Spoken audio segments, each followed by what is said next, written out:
Dear students, now we are going to discuss fading and its types in detail. In wireless communication, the radio signal is propagating over the wireless medium. So here we can consider the signal is propagating from the base station to the mobile unit. So when the radio signal is propagating in the wireless medium, it may be influenced by the propagation mechanisms like reflection, diffraction, scattering. Okay, so this will form the multipath propagation, so which fluctuates the received signal strength. So at this receiver side, we can get the signal with the fluctuations due to this multipath propagation. So here the reflection occurs when the electromagnetic wave impinges on the large dimensional object. So here diffraction means when the signal impinges on the sharp edge of the object.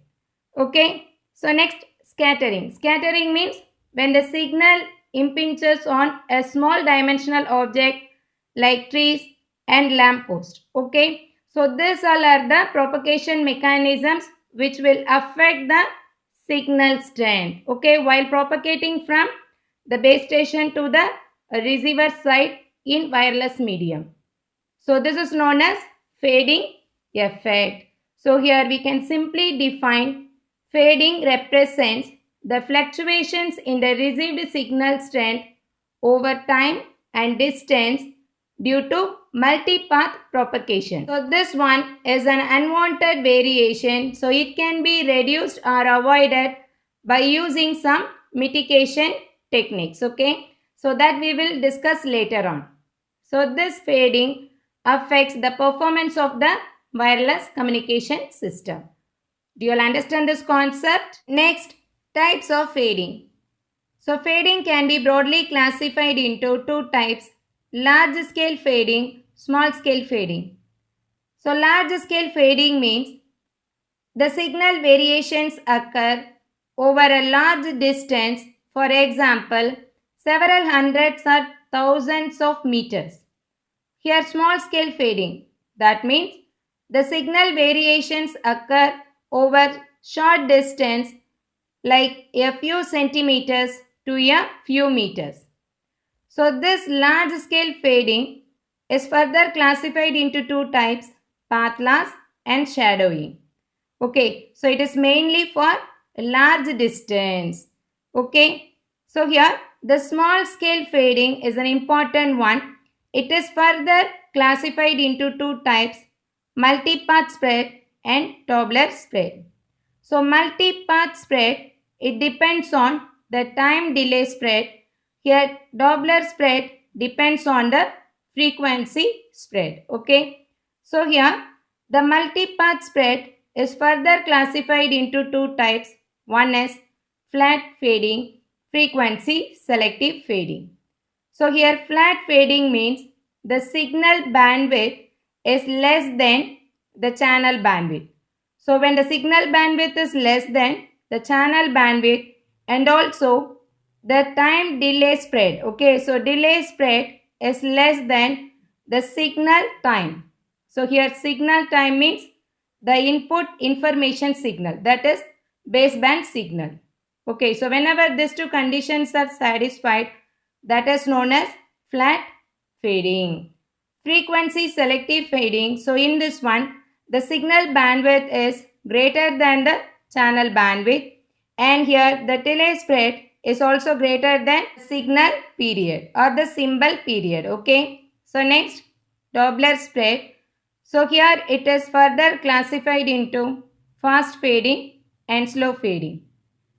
So for this fast fading, the symbol period of the modulated signal is always greater than the channel period.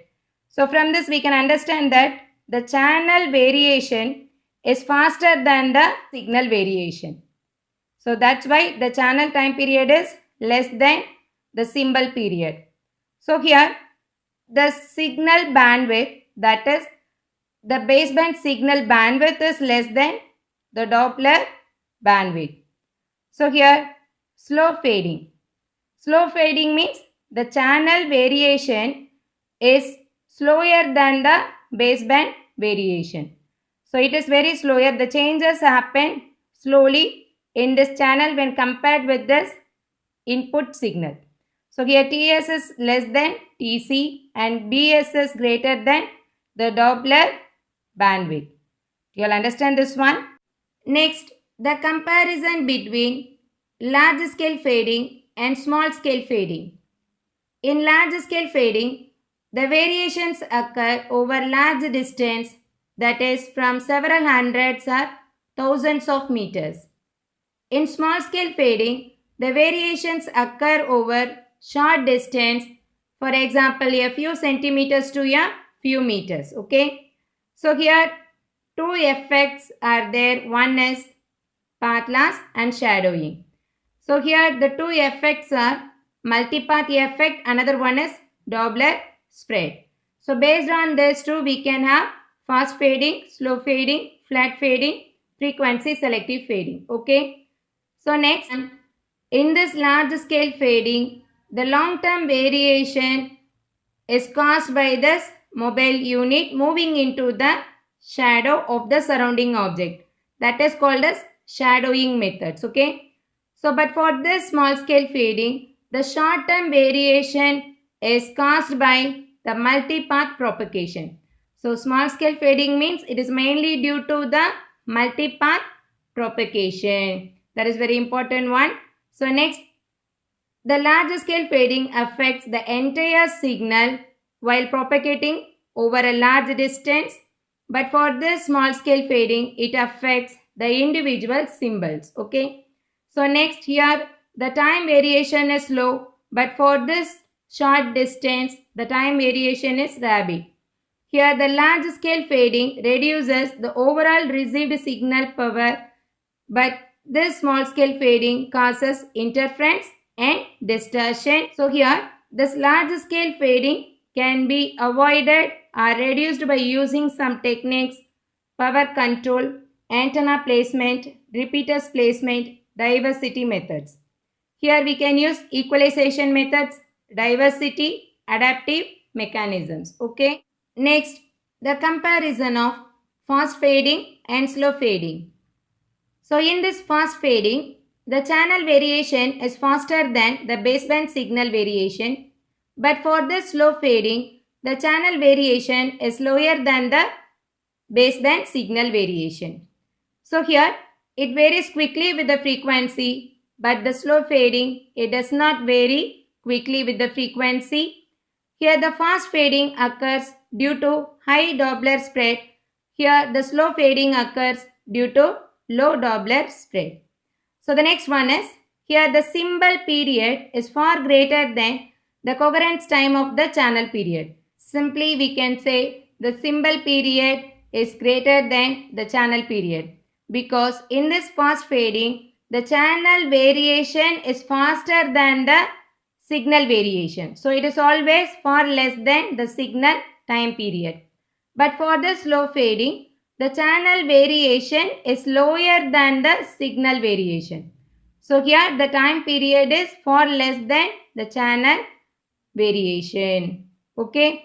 So next, the channel impulse response changes rapidly within the symbol duration. So within one symbol duration, the channel is getting varied very quickly. That's what given here. Okay. The channel impulse response changes rapidly within the symbol duration. So within the symbol duration it can be varied.